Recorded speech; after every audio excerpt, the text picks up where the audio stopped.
Когато човек е беден, си мисли, че парите могат да оправят всичко. Но когато си богат, не можеш да си кажеш, че всичко ще се нареди с още една спортна кола и чифт обувки за 12 бона.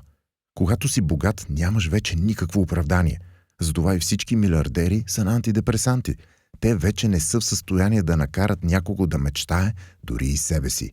Фредрик Бекбеде. Твърде много хора харчат спечелените си пари, за да купят неща, които не искат, за да впечатлят хора, които не харесват. Уил Роджърс. Парите са просто средство. Ще те отведат където пожелаеш, но не могат да заменят шофьора. Айн Ранд.